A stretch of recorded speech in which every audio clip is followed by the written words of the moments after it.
Just giving feedback as a leader is not enough. Words can harm and words can heal. Change the life of a person for the next 30 years. Joint problem solving venture. Why is it so hard to receive or give feedback? Right? Talk about that. Then, very importantly, your experiential life lessons. A moment where giving or receiving feedback was difficult, but it taught you something essential. Okay? And lastly, I also want you to give your experiential life tips as to, maybe there's a formula that you follow for giving feedback, something that you know absolutely does work in the past. Every time that you give or receive feedback, what are some important components to it? Okay. And how can you receive feedback without taking it personally? How to be a good receiver of feedback, in your opinion. Okay. So there's a few things that we'd like you to discuss. Let's hear, for example, one of you talk about it. Anybody that has a ready answer you'd like to volunteer?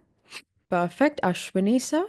Let's go ahead. And in the meantime, everybody else, put in your comments in the chat. Let's see what you think. Go ahead, Mr. Ashwini. Yeah, hi. Thank you. Thank you for giving this opportunity. Yeah. So, feedback, see, a basic underlying theme of this, I would put in words can harm and words can heal. These are the two things which the one who is giving the feedback and the one who is receiving have to keep this in mind. So, when we are giving this feedback to anybody, basically, if it is negative, then as it is rightly said right in the beginning, any negative feedback to be in person, any positive feedback better be in public, not an Hmm. issue. But let's be very thoughtful about this. We give feedback or criticize anybody just once, but let us understand the psychology of a person. The mind repeats it 1,000 times, and it may become extremely difficult for any other person to take it properly. So I think this is something which we all need to learn how to properly give a constructive feedback in a soothing manner, that it actually works constructively rather than destructively. That's my take on it. That's super. Very well said.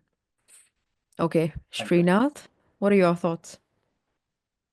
Yes, I think whether it's, ma'am, thank you for this opportunity because I always believe feedback should be kind of constructive, and because any destructive feedback undermines the confidence of the recipient. Hmm. And then one should rather focus on the situation, not the person, because we may have a lot of different scenarios. I think all those contexts, I think that's what we should focus on. And in my career, I think it has always helped me, because whether it's receiving the feedback, because that has made to change or mend ways, okay, how I've been, because otherwise there are always these blind spots, and maybe managers or somebody else can tell you that, and then we can remove those blind spots and we can move or steer ahead in the right direction, because that has always helped me. And then as a manager, actually, like when I have provided feedback, because at times we might feel that, okay, because the other person may not be receiving it, and but someone who is ready to take that feedback, we can always change that, because we can give opportunities to them, Hmm. and we can hold their hand. And then I have seen that there was a person who I was giving the feedback. That person has, meaning, has received lower kind of rating in that particular year, but based Hmm. on, but meaning repeated sessions over a period of next few months, I was able to turn that around, and then give, meaning he has got a higher rating in the next year. Meaning it is a That's learning amazing. experience. It was a learning experience for myself also, because how a feedback can change someone, especially for someone who is ready to receive it, and the recipient should Hmm. be ready to receive it. So I think that's something which amazing learning which I've had. And then with Sanjeev sir, I think every week, I think there are some eye-opening sessions which we are getting, whether it's last week or before that broadcast or anything. But these things, when we adopt it, or when these things actually like are life-changing sessions. So thank you Hmm. so much for it. I think that's it. I'll leave it there. Wonderful. And I'm so glad you were able to bring about that change in, your employee, because just giving feedback as a leader is not enough. You're You right. also have to provide that support that, what, Right. this is a joint problem solving venture. Right. I'm here to It's a support collective. you as a leader, but you also Right. have to be willing to work on yourself. So that Right. help and support really helps in turning the whole situation around. Right. Maybe one more point I would like to add, because many times in the corporate, nobody has time because everybody is running against time. They are trying to resolve an issue. But I think at that point in time, many will be kind of dropped off because many who may be an introvert or who cannot voice out, they'll be dropped off in the corporate ladder. But if you can give him help, maybe hold their hand maybe for 3 months, that can change the life of a person for the next 30 years. So that is the kind of impact that we can make. For sure. That's called having a growth mindset, right? Everybody's Right. capable of change, everybody's capable of adaptation. Perfect. Mr. Thank you. Krishnamurthy. In the meantime, everybody else, please put in your comments and, pointers in the chat. So we have all of that with us. And the best ones we can probably pick out for our newsletter. Go ahead, Mr. Krishnamurthy. Thank you, Anikta, for giving me this opportunity. Mm-hmm. So, given the experience, I come from the IT background, so for Yeah. over 2 decades of experience. So where feedback receiving and feedback providing is part of our life, which happens every half year or every year. Yeah. So I don't think there's a generic template which worked for each and every one in providing feedback. Communication is something which is two ways. One, the person who is providing it and the person who is receiving it. I think it is very important that we perceive the personality type of the other person, whether he's an introvert or an extrovert, because the way the personality type, they receive feedback is different compared to, whether he's an empath or a non-empath.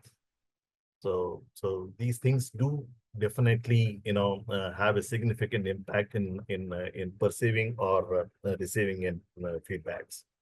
Maybe for a non-empath, it's providing a 360-degree feedback makes more effective.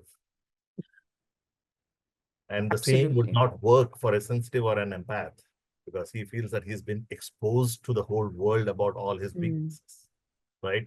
You'll be more effective when it's been given more constructive in a private way, and they are more data oriented. Some are like, big thinkers, where you just give a word and they can perceive the big image, what they are going with. This is a growth mindset, what we call it. The one with the fixed mindset, I think he would be more willing into why introspecting into the details, show me the facts, show me the results, why you made this perception. This is going to make what I have done about last 1 year performance. This feedback is not what it's truly reflecting about.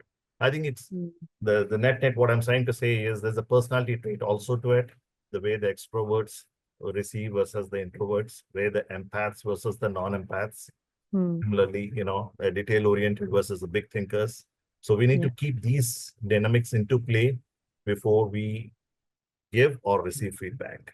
All right. And it comes down to knowing your team really well, Correct. right? As a leader. So 100%, I agree with that. That you've got to tailor your feedback somewhere to the person that's receiving it, for sure. And also the Ananya. cultural dynamics brings into play. Oh, yes. We talked about that yesterday as well. Yeah. Ananya. Thank you. So when we give feedback in corporate, so generally we talk about the good things that has happened in past, what are the things that needs to be improved. But having said that, we should also keep in mind that we should not templatize. That means while giving feedback, the person already knows he or she going to talk about something good, then he will come to the point about areas of improvement.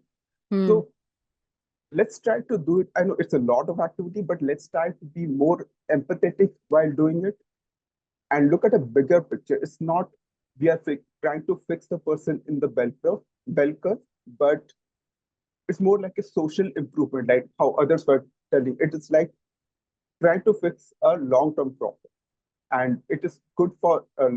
It should be good at the organization level. Additionally, feedback is not only given at the corporate level. Sometimes we have to give feedback to our loved one as well. I think that is more difficult than the corporate feedback. So try to be more empathetic while talking to our good people in life. If you're giving them feedback, and I think that is more difficult, and just follow. It has to be done in private. Don't do it in front of so many people. And yeah, that's what I wanted to share. Right, absolutely. When we're leading with empathy, I think it also there's a very thin line between leading with empathy and sugarcoating it. So that's what we really have to be wary of, that while you can lead with empathy, it's very important to not sugarcoat the actual point that you're trying to make. Maybe it happens that you beat around the bush so much that the actual points, it gets lost. The person walks away feeling, kya job kari hai maine, they think, oh, I'm so good. And they completely miss the point of that feedback giving session, which is very possible when you sugarcoat things too much. So, yeah, there's this fine line that we have to tread very carefully, I think. Okay. Moving, and definitely when you're giving it to personal, in your personal life, definitely leading with empathy, that is the way to go. There you can, be more loving and show your emotions a little bit more. 100%.